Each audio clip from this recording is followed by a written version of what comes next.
Browns coming off their mini bye after that Thursday night win over Pittsburgh, back at it here on Monday. A little bit of a bonus day before they really get into the week on Wednesday and get ready for that Monday night game in Denver. They're going to travel out a day early on Saturday to get acclimated to everything West Coast, Mile High oriented. But we don't know if wide receiver Cedric Tillman is going to be available for this game. Of course, he took a pretty nasty hit on Thursday. Mary Kay, he is in the concussion protocol, and Ced has become a very important part of this offense, one of Jameis Winston's key targets, so something we're going to monitor as the week gets started. Yes, absolutely. Cedric Tillman and Jerry Jeudy have really come on strong while Jameis Winston has been at the helm. So to be without Ced, I think, would be a pretty big deal for this football team. It would mean more targets for Elijah Moore, who's also starting to come around, and then some younger guys will get more of a chance. Jamari Thrash, Jalen Darden. So we'll have to see how that goes. But because they do have this 10 days in between games, I think there's a pretty decent chance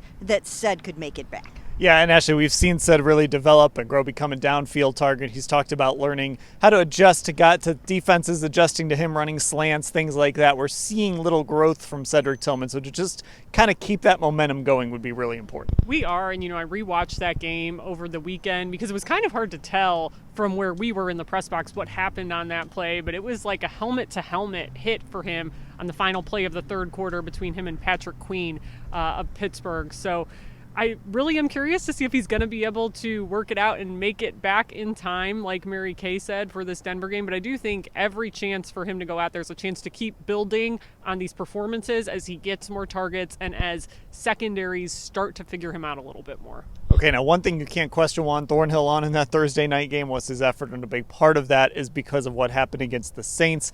He went viral for some of the wrong reasons on a play, a touchdown pass to Marquez Valdes-Scantling. Some folks were questioning his effort on the play. He said, too, that kind of in the building, some coaches kind of brought up his effort on the play. He tried to explain it as he sort of looked at MVS and didn't think he could catch him, and it turns out that maybe he could have after MVS started to kind of zig and zag. But Mary Kay, we saw Juan respond positively after facing a little bit of adversity for that play in New Orleans. That's right. He was second on the team with 7 tackles. That was really good for him, and I think this is going to be a turning point for Juan. Not only did he kind of take some criticism for lagging on that play, but he's also now platooning with Ronnie Hickman at that safety spot. And I'm sure he's not loving that. So I think those two things kind of lit a fire under him a little bit, and now he's going out there and playing like he knows he can. And Ashley's in such an important spot. And one of the tough things about being a free safety is when there's a blown coverage, when there's a big play, a lot of times you're the guy in the picture on TV. So sometimes Juan suffers from that. But of course, that play in New Orleans didn't help. Seems like, again, he's responding to that. Yeah, I think what I'm curious for from Juan Thornhill, because Dan, you and I were talking about this earlier today, this idea of we haven't really seen him make a ton of big plays that you would want from